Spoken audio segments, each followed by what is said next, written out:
Our last section of this chapter is on wave behavior. And just as I've done before, there's a number of other different links to videos that I've sent you for today. And please, please, please make sure you check those out, because they can show you things there to help you truly understand these different types of wave behavior that I cannot show you on a two-dimensional whiteboard. So make sure you check those out, because the things that I say here won't make much sense unless you go and watch those other videos as well.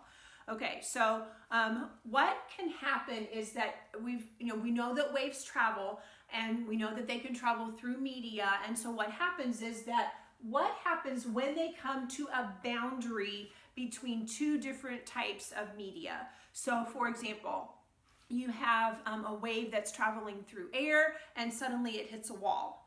Or you have a light wave that's traveling through the air and it hits a window. Or you have a light wave that's traveling through the air and then it hits the water in the swimming pool. What happens to those waves when they hit a boundary of a different kind of media than what they're traveling in? Well, there are a number of different things that can happen. For one thing, the wave could just bounce off of the media. So if a light wave is traveling towards a mirror and then it bounces off, then you will have what's called the reflection. I think everybody's probably pretty familiar with what reflection is, because we all know what a mirror looks like. And you have also seen, if you're standing looking at maybe a still lake or a still pond, and you can see the reflection of the trees or the reflection of the mountains, or you even see the reflection of the sky or yourself. If you bend over and look at it, you can see those light waves are bouncing back and hitting your eyes, and you can see the reflection of those items in the water. Okay, so waves can reflect. They sometimes, if you have a wave hit a boundary, it doesn't bounce off very well, simply because it's not real smooth like a mirror is. If you have to have a nice smooth surface for a wave to bounce off of in order for it to reflect, so that you can see the reflection. Now, they may still bounce off, but sometimes what happens is they're going to diffract, and that means that they're actually going to bend around the barrier. So an example of this is if you have a log floating in the water, or maybe you have a whole bunch of logs, maybe you've got a rock in the water. The water wave, when it comes through, isn't going to be able to go into the rock, and so it's got to bounce around it. So part of it may bounce back pretty straight, part of it is just going to bend around the rock. And so when a wave bends around an obstacle, or if there is, you have an obstacle and maybe it has a little hole in it, and the wave goes through that hole and then changes shape on the other side once it goes through, that is classified as diffraction. Now, sometimes the wave comes to the boundary and it's going to enter the new medium. So an example of that, again, is a light wave. I can look out my window today. The sun is back out after our thunderstorms earlier. And so the sun is coming through, it's hitting the window, and then it comes through the window and it's lighting up the room. So it can enter the new medium, but if it doesn't enter perfectly straight, if it enters at an angle, then that light ray can be refracted. And so that means that it is bent. And so if you've ever had like if you have a clear drinking glass and you have a straw stuck in it and you look at it from the side, it looks like the straw is bent. It's not bent, because you could pull it back out and you can see that it's perfectly straight, but when you stick it in the liquid, it appears to be bent, and that's called refraction. Now, we're going to talk a whole lot more about reflection and refraction when we talk about light and optics and mirrors and lenses in a couple of chapters from now. So we're not going to go into a lot of detail about those things. I just want you to have the main idea of what those things mean when a wave hits it, because it's not only light waves that do that, it's all sorts of waves that will do this. All kinds of waves will refract when they enter a new medium, but it's easiest to see when we're talking about mirrors and lenses, and so that's where we're really going to focus on this particular property of wave behavior, is when we get to light. So for right now, what you need to understand is that reflection is when it bounces off of something. Diffraction is when it bends around something or travels through a hole and then it changes shape. And then refraction is when it goes into a new medium and then the wave gets bent and is going in a slightly different direction. Okay. Now, a lot of times what will happen is that when a wave hits a medium, part of it will bounce and part of it will enter the new medium. Both of those things will happen.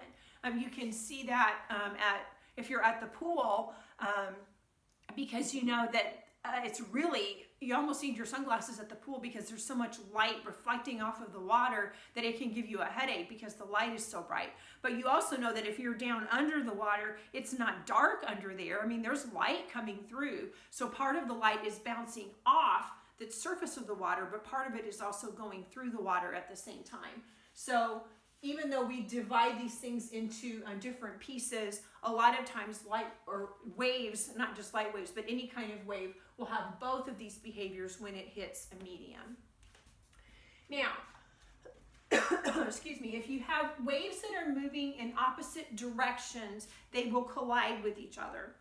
And when they do that, that's called interference. Now, if you have a wave coming from this direction and a wave coming from this direction and they collide, they will interfere with each other while they're passing through. But then once they get on the other side, they will continue as if they never met each other to begin with. They're not changed at all once they pass through one another. Now, there are two types of interference. One is called constructive and the other is called destructive interference. So there's some really good diagrams of this in your book. A constructive interference is if you've got a wave coming from this direction, another one coming from this direction, and you have one crest that meets another crest, and then the crests will add together and make a crest that's twice as big. So once that happens, the crest is twice as big, the waves get on the other side, and the crests of each wave are the same size as they were before. A pattern of destructive interference is if the waves are coming at each other and when they meet, a crest meets a trough. And so when the crest and the trough get on top of each other, they actually cancel each other out and it becomes flat. But then once the waves pass through, you have the same crest you had before and you had the same trough that you had before on the other side once the waves pass through, because then they're not changed once they get through each other. Now, there is a special type of constructive interference that can produce what's called a standing wave. And this one particularly is very hard to comprehend unless you actually see something moving and you see it happen. This special type of constructive interference only happens if the wavelengths of the interfering waves are identical to each other. So if you have one wave that has a wavelength of 1 meter and one that has a wavelength of 2 meters, they may constructively interfere, the crests may add, but they will not produce a standing wave, because to produce a standing wave, the wavelengths have to be identical. So, and again, this picture doesn't make any sense until you actually see some standing waves produced. And I sent you, again, a video animation where they're using a slinky and they're making standing waves. If you have a slinky, I'd encourage you to try it at home. If you can get a long piece of rope, try it at home and jiggle that rope until you manage to get a standing wave. And what a standing wave looks like is if you're shaking one end of it and the other end is tied to something solid like a doorknob, and you're shaking it back and forth, then the waves come back here, they reflect, and they come back through the rope this way. If you shake it at exactly the right frequency, they will interfere in such a way that crest will meet crest and trough will meet trough. And what happens is that the wave that's going this way, when it interferes with the wave that is coming this way, will make what's called a node in the middle. And this spot in the middle isn't moving while the waves on either side do continue to move. Again, hard to understand from a two-dimensional picture, so make sure you watch the other videos to see what this looks like.